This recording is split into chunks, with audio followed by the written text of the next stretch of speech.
উদ্বোধনের দিনেই মদের দোকান বন্ধের বিরুদ্ধে সরব হলেন গ্রামবাসীরা। ঘটনা সোমবার বিকেলবেলা পুরুলিয়ার বলরামপুর ব্লকের ডাভা গ্রামে পশ্চিমবঙ্গ সরকার অনুমোদিত বার কাম রেস্টুরেন্টের উদ্বোধনের দিনেই এমন ঘটনা ঘটল। মদের দোকান বন্ধের দাবিতে বিক্ষোভে ফেটে পড়লেন স্থানীয় মহিলা সহ গ্রামবাসীরা। ঘটনার খবর পেতেই তাদের সঙ্গে নিয়ে পাশে দাঁড়িয়েছেন বলরামপুর পঞ্চায়েত সমিতির সভাপতি কল্লাপতি কুমার এবং গেরুয়া গ্রাম পঞ্চায়েতের প্রধান বিনতা সহিত। গ্রামবাসীদের অভিযোগ, তাদেরকে সম্পূর্ণ অজ্ঞাতে রেখে বারকাম রেস্টুরেন্টের অনুমোদন আদায় করে ব্যবসা শুরুর পরিকল্পনা করেছেন দোকানের মালিক নেপাল চন্দ্র মাঝি। এ বিষয়ে সোমবার বিকেলে 5:30 নাগাদ বলরামপুর পঞ্চায়েত সমিতির সভাপতি কল্লাপতি কুমার ঘটনাস্থলে দাঁড়িয়ে প্রশ্ন তোলেন। গ্রামের ছেলেমেয়েরা ওই দোকানের রাস্তা দিয়ে নিয়মিত স্কুলে যাতায়াত করে। দোকানের পাশেই রয়েছে সুস্বাস্থ্য কেন্দ্র, ওষুধ দোকান এবং জনবসতি এলাকা। এত সবের পরেও কিভাবে মদ দোকানের অনুমোদন পেলেন ওই ব্যবসায়ী? গ্রামবাসীরা বেশ কিছু সময় ধরে দোকানের সামনে বিক্ষোভে সামিল হয়। খবর পেয়ে ঘটনাস্থলে পৌঁছান বলরামপুর থানার পুলিশ বাহিনী। পুলিশ আধিকারিকের উপস্থিতিতে দোকান মালিক আপাতত বারকাম রেস্টুরেন্ট উদ্বোধন বন্ধ রাখলে বিক্ষোভকারীরা চলে যান। যদিও দোকানের মালিক জানান দোকান খোলার জন্য আইনগত এবং সরকারের সমস্ত ছাড়পত্র তিনি পেয়েছেন। তবে ডাভা গ্রামবাসীরা জানান এই মদ দোকান যাতে চালু না হয় তার জন্য তারা সমষ্টিগতভাবে লিখিত অভিযোগ জানিয়ে প্রশাসনের হস্তক্ষেপের দাবি করবেন। তাদের দাবি, এই দোকান চালু হলে এলাকার শান্তির পরিবেশ বিঘ্নিত হবে। পুরুলিয়ার বলরামপুর থেকে বিশ্বজিৎ সিং সর্দারের রিপোর্ট, বিগ নিউজ বাংলা।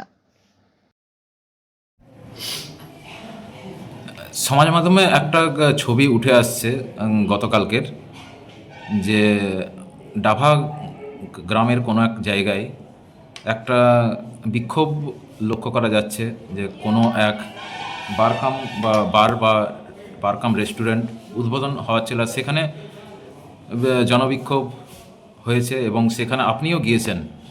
বিষয়টা যদি বলেন একটু। দেখুন, আমাদের ডাভা গ্রাম, আমাদের ওই বনগড়ার মাঠের সামনেই ওই দোকানটা। আমাদের এই মহিলারা সকলেই আমাদের বাড়ি গেছিলো এবং সেখানে যাই আমাদের বলে যে এরকম একটা দোকান খুলছে, ওইখানে নাকি মদের দোকান খোলানো হবে এবং মদের ভাটি খোলা হবে। তো আমি শুনে সেই খবরটা ওনাদেরকে বলি, তখন ওনারা বলে ঠিক আছে, আপনি চলুন আমাদের সাথে, না হলে ওনারা মানছে না। তখন আমি ওনাদের সাথে যাই এবং তাদেরকে বলি, তখন ওনারা বলেন না আমাদের লাইসেন্স আছে না কী আছে, এইসব আমি অত সব জানি না। কিন্তু ওনারা ঝামেলা, ওই জন্য ওদের রাগ যাতে এই দোকানটা না খুলে, সেই জন্য। মানে অ্যাজ এ প্রতিনিধি আপনি গিয়েছিলেন নাকি? দেখুন, ওই এলাকার প্রতিনিধি বা ওই এলাকায় যখন ভোটে জিতে আমি সেই প্রতিনিধি হয়েছি, বা আমার সকলেই মিলে ভোট দিয়ে জিতায় আর সভাপতির আসনে বসাইছেন, তাহলে ওনারা যখন আমার কাছে গেছিল তখন তো আমাকে ওনাদের সাথে চলতেই হবে এবং ওনারা যেটা বলবে আমাদের সেটাই তো মানতে হবে।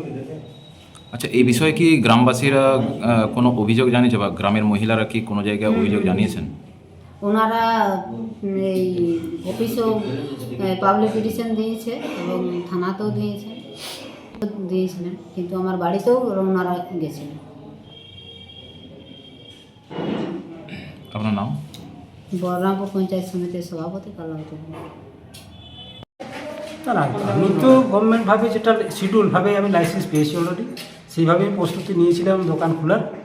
এখন আমার অবজেকশন এসছে, এখন কিছু ভাবতে পারিনি কী করবো কী। ওদের অভিযোগ যে আপনি এখানে অন্য কিছু করার কথা বলছিলেন, গোপনে রেখেছিলেন মদ দোকান খোলার বিষয়টা। না, এটা ওরা যেটা বলছে সেটা কী বলছে আমি জানি না।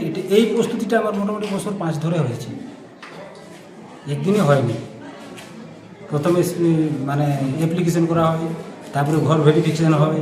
শুধু আমার নিজের মধ্যে তো হয় না, থানা verification, BLR verification, excise verification, এই সমস্ত করার পরে আমরা হয়তো ওদের চয়েসফুল মানে সঠিক যদি প্লেসটা হয় তাহলে ওরা লাইসেন্স দেয়, তাছাড়া দেওয়ার কথা নয়। আমরা পেয়েছি, যার জন্য আমি চেষ্টা করেছি যে, এবং মালতালও দিয়েছি। আজকে তো ওপেনিং ছিল এই। হ্যাঁ, ওপেনিং ছিল। তো আজ থেকে কি চালু থাকছে? এখন ডিপার্টমেন্টের কাছে আমি দায়বদ্ধ আছি, ডিপার্টমেন্ট আমাকে কী পরামর্শ দিচ্ছে। কার নামে আছে এই দোকানটা? নেপাল চন্দ্র মাঝি। কোন জায়গায় দোকানটা? এটা ডাভা গ্রাম। মানে কি অন শপ না অফ শপ কি লাইসেন্স আছে? রেস্টুরেন্ট কাম বার অনশপ।